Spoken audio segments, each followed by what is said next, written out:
Hey, salut la gang, aujourd'hui je vous parle des bienfaits de l'intimidation. En fait, l'intimidation, pendant qu'on vit de l'intimidation, il n'y a rien de positif à ça.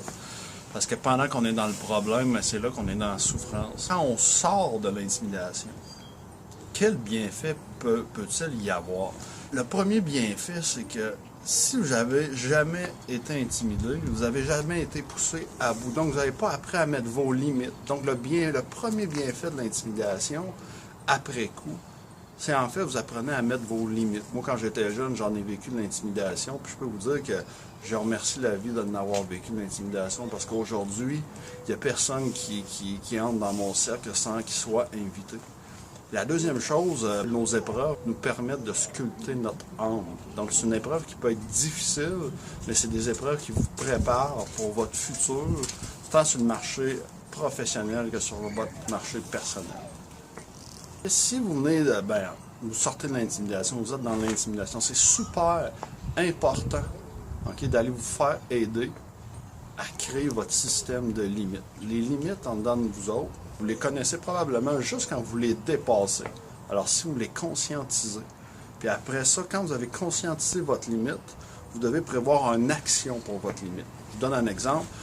Quelqu'un me crie après, fait que je sais que ma limite est là, que j'accepte plus de me faire crier après. Mais après ça, qu'est-ce que je vais faire comme action? Là, c'est à vous de déterminer à quelle action vous êtes rendu.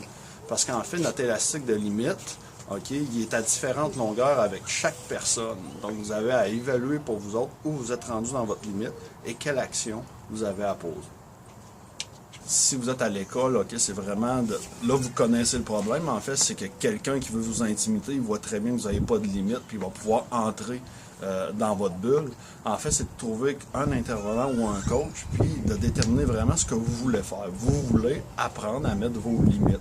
Donc, cette personne-là, tout dépendant de son champ de compétences, va pouvoir vous aider à créer votre système de limites. La seule action, je pense, que vous avez à faire en ce moment, c'est que quand on vit un problème, si on veut régler 50% du problème direct en partant, c'est d'en parler. Ça serait mieux que ce soit un adulte. Je comprends que si vous n'avez pas confiance en personne, vous n'avez pas confiance en vos parents, parce que ça arrive de ne pas avoir confiance en nos parents, c'est important de partager son problème. À la mesure où vous allez partager votre problème, il va déjà commencer à se régler. Il y a déjà la vie qui va déjà se mettre en mouvement pour vous autres. Si vous gardez ça en dedans, le problème va continuer. Je sais que c'est pas facile parce qu'en fait, quand on s'avoue un problème comme ça, on s'avoue qu'on est humain. Donc, je recommence. Faites juste partager le problème à une personne en qui vous avez confiance.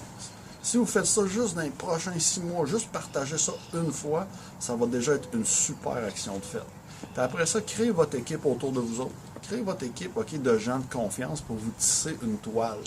Une toile, c'est comme si je vous dirais, si vous avez envie de tomber ou peu importe, vous allez avoir un groupe d'amis qui va pouvoir vous soutenir là-dedans. À un moment donné, quand vous allez être prêt, vous allez pouvoir aller voir un intervenant ou un adulte de confiance pour vous aider à passer à travers cette épreuve-là, qui, je vous le dis, ne durera pas.